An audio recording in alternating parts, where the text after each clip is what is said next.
আমার আপনার নবী বিশ্ব নবী মুহাম্মদ রাসূলুল্লাহ সাল্লাল্লাহু আলাইহি ওয়াসাল্লাম উম্মতের জন্য দোয়া করেছেন, আল্লাহ আমার উম্মতের জন্য মৃত্যু যন্ত্রণা সহজ বানায়া দাও।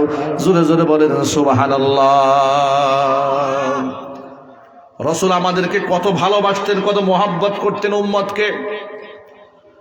একদিন নবীজি সাল্লাল্লাহু আলাইহি ওয়াসাল্লাম সূরা ইব্রাহিম থেকে একটা আয়াতে কারিমা তেলাওয়াত করলেন।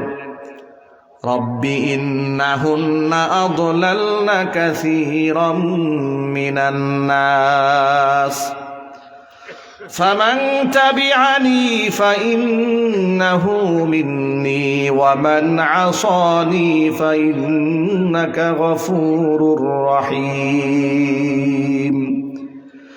ইব্রাহিম আলাইহিস সালাতু ওয়াস সালাম আল্লাহর কাছে এই কথা বলে দোয়া করেছিলেন, রব্বি, আয় আমার রব, ইন্নাহুন্না আদলালনা কাসীরাম মিনান নাস, এই মূর্তিগুলো অসংখ্য মানুষকে গোমরা বানিয়ে দিয়েছে।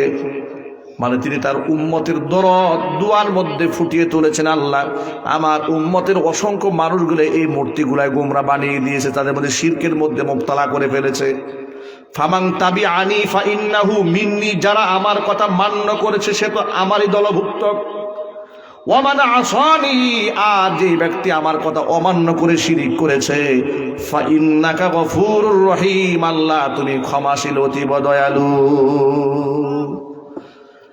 ইব্রাহিম আলাইহিস সালাতু ওয়াস সালাম উম্মাকে কতটা ভালোবাসতেন, মোহাব্বত করতেন, সেটা এই দোয়ার মধ্যে ফুটে উঠেছে। এবার আল্লাহর হাবিব সাল্লাল্লাহু আলাইহি ওয়াসাল্লাম কোরআন মাজিদ থেকে আরেকটা আয়াতে কারিমা তেলাওয়াত করলেন, যে আয়াতের মধ্যে ঈসা আলাইহিস সালাতু ওয়াস সালাম তার উম্মতকে কতটা ভালোবাসেন তা প্রমাণ পাওয়া যায়।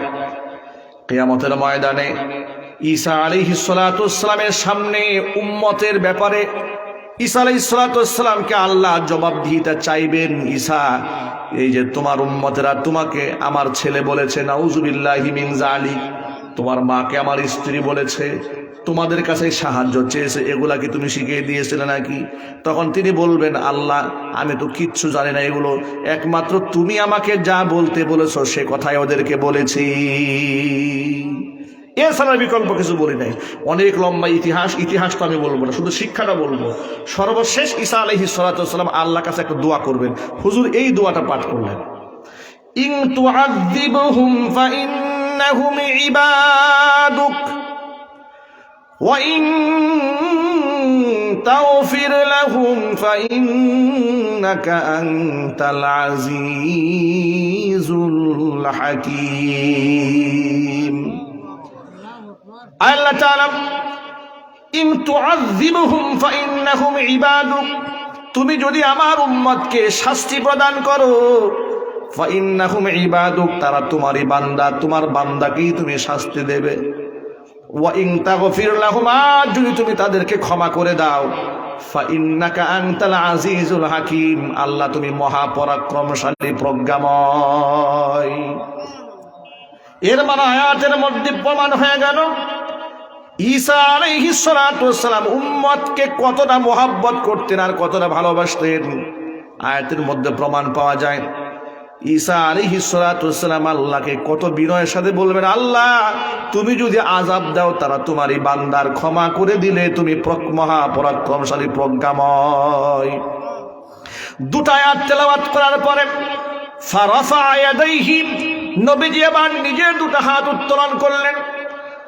এরপরে চোখের পানি ছেড়ে আল্লাহুম্মা উম্মতি, আল্লাহুম্মা উম্মতি বলে কান্নায় ভেঙে পড়লেন। নবীজি সাল্লাল্লাহু আলাইহি ওয়াসাল্লামের চোখের পানি দেখার পর আল্লাহ পাক জিবরিল আলাইহিস সালাতু ওয়াস সালামকে পাঠিয়ে দিলেন, জিবরাইল যা আমার হাবিব আমার দুষ্ট কেন কান্না করে জিজ্ঞেস কর। এক বাক্যে জবাব দেয়, বলেন নবীজি কেন কান্না করছে এটাকে আল্লাহ জানেন না? যদি বলেন আল্লাহ জানেন না? আল্লাহ পাক আলিমুম বিদাতিস সুদূর, মানুষের অন্তরে হালাত জানেন। এরপর আল্লাহ পাক জিবরিল আলাইহিস সালাতু ওয়াস সালামকে পাঠিয়ে দিলেন, জিবরাইল যা আমার হাবিবের কাছে গিয়ে জিজ্ঞেস কর কেন কান্দে, কি চায় আমার কাছে। জিবরাইল আলাইহিস সালাতু ওয়াস সালাম চলে আসলেন, এসে রসুলকে প্রশ্ন করে বলছেন, মা ইউবকিকা ইয়া রাসূলুল্লাহ, ও আল্লাহ রসুল কেন আপনি কাঁদেন? নবীজি উম্মতের ব্যাপারে যা বলার তা বলে দিলেন। আল্লাহ রাব্বুল আলামিনের কাছে জিবরিল আলাইহিস সালাতু ওয়াস সালাম চলে গেলেন এবং নবীজি যা বলে দিয়েছেন তা আল্লাহর কাছে তিনি শোনালেন। এবার আল্লাহ পাক বলেন, জিবরাইল যাও আমার হাবিবকে গিয়া বলো আমার হাবিব যেন চোখের পানি মুছে ফেলে। আমার পক্ষ থেকে ঘোষণা জানায় দাও, ইন্না সানুরজিকা ফি উম্মাতিকা ওয়ালা নাসুকা।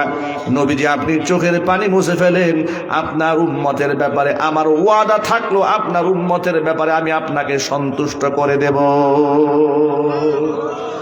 ওয়ালা নাসুকা, আপনার উম্মতের ব্যাপারে আপনাকে আমি কষ্ট দেব না, আপনাকে আমি কষ্ট দেব না, আপনার উম্মতের ব্যাপারে আপনাকে আমি খুশি করে ছাড়বো। জোরে জোরে বলেন সুবহানাল্লাহ।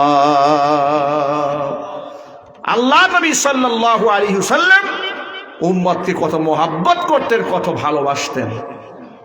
আমার ভাইয়েরা, সকল ভাইদেরকে কথা বুঝাতে চেয়েছি আমি, আল্লাহ পাক তার হাবিবকে মহাব্বত করেছেন, তার হাবিব উম্মাকে বড় মহাব্বত করেছেন, ভালোবেসেছেন। এই জন্য আমার প্রিয় যে সমস্ত ভাইরা সামনে বসে আছেন, মনে রাখবেন মুহাম্মদ রাসূলুল্লাহ সাল্লাল্লাহু আলাইহি সাল্লামের সাথে হৃদয়ের সম্পর্ক যদি না থাকে, কিয়ামতের ময়দানে মুক্তি পাওয়া যাবে না। হুজুরকে মহাব্বত করা, আল্লাহ রসুলকে ভালোবাসা, এটা ঈমানের সাথে শর্ত হিসেবে জুড়ে দেওয়া হয়েছে। নবী করিম সাল্লাল্লাহু আলাইহি ওয়াসাল্লাম বলেছেন, লা ইউমিনু আহাদুকুম হাত্তা আকুনা আহাব্বা ইলাইহি মিন ওয়ালিদিহি ওয়া ওয়ালাদিহি ওয়ান নাসি আজমাইন। ততক্ষণ পর্যন্ত তোমরা ঈমানদার হতে পারবে না যতক্ষণ না পর্যন্ত আমি তোমার কাছে তোমার সন্তান, তোমার পিতা, এমনকি দুনিয়ার সমস্ত মানুষের চেয়ে প্রিয় না হব, ততক্ষণ পর্যন্ত তোমরা ঈমানদার হতে পারবে না। হুজুরের মহব্বত, আল্লাহ রসুলের মহব্বত অন্তরে থাকার প্রয়োজন আছে না নাই? আরো জোরে বলুন। আর সেই মহব্বতটা হতে হবে সাহাবায়ে কেরাম রাদিয়াল্লাহু তাআলা আনহুম আজমাইন যেভাবে মহব্বত করেছেন সেরকম মহব্বত, শুধু মুখের দাবিতে মহব্বত নয়। সাহাবায়ে কেরাম রাদিয়াল্লাহু তাআলা আনহুম আজমাইন এত মহব্বত হুজুরকে করেছেন। আল্লাহ নবী সাল্লাল্লাহু আলাইহি ওয়াসাল্লামের একজন সাহাবীর নাম সাওয়াদ রাদিয়াল্লাহু তাআলা আনহু। বদরের প্রান্তরে নবীজি কাতার সোজা করতেছিলেন, 313 জনের কাফেলা, নবীজির হাতের মধ্যে ছিল একখানা তীর, তীর দিয়ে কাতার সোজা করে সাহাবীদেরকে দাঁড় করাচ্ছিলেন। এমন সময়ে সাওয়াদ রাদিয়াল্লাহু তাআলা আনহু কাতার ভেঙে সামনে চলে আসলে নবীজি তীরের আগা দিয়া সাওয়াদের পেটের মধ্যে একটু গুতা মেরে বললেন, সামনে আসলে কেন, পেছনে চলে যাও। সাওয়াদ রাদিয়াল্লাহু তাআলা আনহু পেছনে গিয়া বলে, ইয়া রাসূলুল্লাহ, ইয়া হাবিবাল্লাহ, আপনি আপনার হাতের তীর দিয়ে আমার পেটের মধ্যে গুঁতো মেরেছেন, আমি বড় আঘাত পেয়েছি, কষ্ট পেয়েছি, আমি বদলা নিতে চাই। রহমাতুল লিল আলামিন, রহমানুর রহিম আল্লাহ সুবহানাহু ওয়া তাআলা যার সামান্য কষ্ট বরদাস্ত করেন নাই, যার কাছ থেকে প্রতিশোধ মানুষ নেবে দূরের কথা, পৃথিবীর কোন কুফফার যদি যার ব্যাপারে চোখ রাঙায় কথা বলেছেন, আল্লাহ তার বিরুদ্ধে কোরআনে কারীমের আয়াত নাজিল করে অ্যাকশনের ঘোষণা দিয়েছেন। সেই রহমতের নবীর কাছ থেকে প্রতিশোধ নেবে একজন সাহাবী, অবাক ব্যাপার। হুজুর কাল বিলম্ব না করে তার হাতের তীরটা হাতের মধ্যে উঠাই দেন, নাও প্রতিশোধ নাও। সাওয়াদ রাদিয়াল্লাহু তাআলা আনহু হাতের মধ্যে তীরখানা নিয়ে বলছেন, নবীজি আপনি যখন আপনার তীর দিয়ে আমার পেটের মধ্যে গুঁতো মেরেছিলেন, আমার গায়ের মধ্যে কোনো জামা ছিল না, কিন্তু আপনার গায়ের মধ্যে চাদর আছে, চাদরখানা আপনি আগে সরান। নবীজি চাদরটা সরাই দেন, দেহ উন্মুক্ত করে দিলেন। সাওয়াদ রাদিয়াল্লাহু তাআলা আনহু হুজুরকে জড়ায় ধরে দেহের মধ্যে চুমা খাইতে থাকলেন আর চোখের পানি ছাড়া শুরু করে দিলেন। নবীজি সাওয়াদ রাদিয়াল্লাহু তাআলা আনহুকে ডেকে বললেন, সাওয়াদ এমনটা কেন করলে?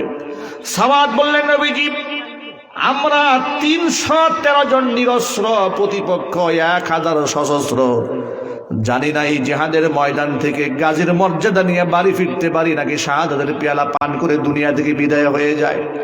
ইয়া রাসূলুল্লাহ, এটা আপনার পবিত্র বদনের সাথে, দেহ মোবারকের সাথে আমার দেহটা লাগানোর জন্য একটা সৌভাগ্যের জন্য একটা রাস্তা অবলম্বন করতেছিলাম, খুঁজতেছিলাম, কৌশল অবলম্বন করলাম, যাতে করে আপনার মুবারক দেহের সাথে আমার দেহটা লাগার কারণে আমার জীবনটাই ধন্য হয়ে যায়। আমার ভাইয়েরা, এভাবে আল্লাহর হাবিব সাল্লাল্লাহু আলাইহি সাল্লামকে সাহাবায়ে কিরাম বড় মহব্বত করতেন। সাদ ইবনে মুআজ রাদিয়াল্লাহু তাআলা আনহু হুজুরের একজন বিখ্যাত সাহাবী। বিখ্যাত এই সাহাবী গজওয়ায়ে আহজাবের ভেতরে আহত হয়েছিলেন, গায়ের মধ্যে তীর বিদ্ধ হয়ে গিয়েছিল, জীবনটা সংকটাপূর্ণ ছিল। এমন সময় তিনি আল্লাহর কাছে এই কথা বলে দোয়া করলেন, রব্বুল আলামিন, আমি জানি না কুফফারে কুরাইশদের সাথে মুসলমানদের আজ পর্যন্ত কোনো জিহাদ বাকি আছে নাকি। কুফফারে কুরাইশ যারা আমার রসুলকে গালমন্দ করেছে, আমার নবীকে শারীরিকভাবে নির্যাতন করেছে, মানসিকভাবে নির্যাতন করেছে, এমনকি এলাকা থেকে তাড়িয়ে পর্যন্ত দিয়েছে, আমার রসুলের দুশমন কুফফারে কুরাইশ, তাদের সাথে মুসলমানদের যদি লড়াই আজও বাকি থেকে থাকে, আল্লাহ তোমার কাছে আমার দরখাস্ত, এই আঘাতে যেন আমার শাহাদাত কবুল না হয়ে যায়। কারণ আমার জীবনে একটা স্বপ্ন, নবীর দুশমনদের সাথে আমি লড়তে লড়তে মরতে চাই। আল্লাহু আকবার বলেন। কথার ওজন কত বুঝতে পেরেছেন? আমি রসুলের দুশমনদের সাথে লড়তে লড়তে শহীদ হতে চাই। আল্লাহু আকবার বলেন। তারা আমার আপনার মতো সুবিধাবাদী মুসলমান ছিলেন না, জীবনের ঝুঁকি নিয়েছেন আল্লাহর জন্য, কোরআনের জন্য, ইসলামের জন্য, রসুলের জন্য। আমরা তো ঝুঁকি নেব দূরের কথা, আমরা বক্তব্য দেওয়ার আগে, কাজ করার আগে আগে চিন্তা করি আমার পেট আর পিঠ ঠিক আছে কিনা। আওয়াজ নাই। পেট আর পিঠ ঠিক, হুজুরের বক্তব্য ঠিক, আর সব ঠিক। পেট আর পিঠ আগে যারা সেট করতে না পারে তারাই মুসিবতের সম্মুখীন হয়ে যায়। চিল্লা বলেন না ঠিক কিনা? আমার ভাইরা, সাদ বিন মুআজ রাদিয়াল্লাহু তাআলা আনহু আল্লাহর কাছে দরখাস্ত পেশ করলেন, রব্বুল আলামিন, কুফফারে কুরাইশদের সাথে নবীর দুশমন যারা আমার রাসূলকে কষ্ট দিয়েছে, ওদের সাথে আমি লড়তে চাই। এটা আমার মনের একটা স্বপ্ন। নবীর দুশমন, তাদের সাথে আমি লড়তে লড়তে মরতে চাই। আর যদি কুফফারে কুরাইশদের সাথে মুসলমানদের জিহাদ বাকি না থাকে, এই আঘাতেই যেন আমার শাহাদাতটা কবুল হয়ে যায়। শাহাদাতকে তারা আলিঙ্গন করতেন, আল্লাহর কাছে তামান্না করতেন, আল্লাহর পদে জীবনটা চলে যাওয়ার জন্য। আমার বন্ধুগণ, সাদ বিন মুআজ রাদিয়াল্লাহু তাআলা আনহু এভাবেই আহত অবস্থায় রুমের মধ্যে পড়ে রইলেন, শহীদ হলেন না। আল্লাহ নবী সাল্লাল্লাহু আলাইহি ওয়াসাল্লাম তার গৃহে তাকে রেখে তার আপন হুজরাখানায় আসলেন।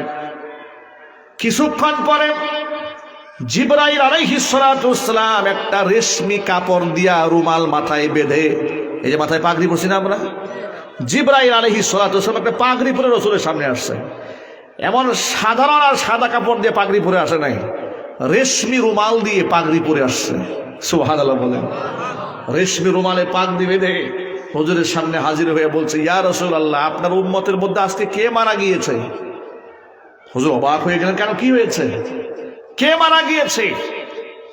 তার রুহু আসমানে যাওয়ার পরে তার রুহ নিয়ে ফেরেশতা মহলে এমন আনন্দের ঢেউ বয়ে যাচ্ছে যে আল্লাহর আরশ পর্যন্ত কেঁপে উঠেছে।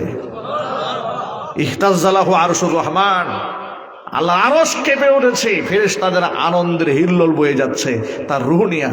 হুজুর এক দৌড় দিলেন, সাদ বিন মুআজ রাদিয়াল্লাহু তাআলা আনহু আহত হয়েছিলেন, তার ঘরে গেলেন, গিয়ে দেখেন সাদ বিন মুআজ রাদিয়াল্লাহু তাআলা আনহুর নিথর দেহটা পড়ে আছে, আর আত্মাটা শাহাদাতের মর্যাদা নিয়ে আল্লাহর দরবারে পৌঁছে গেছে। ভাইরা, এখান থেকে একটা সবক নিতে হবে।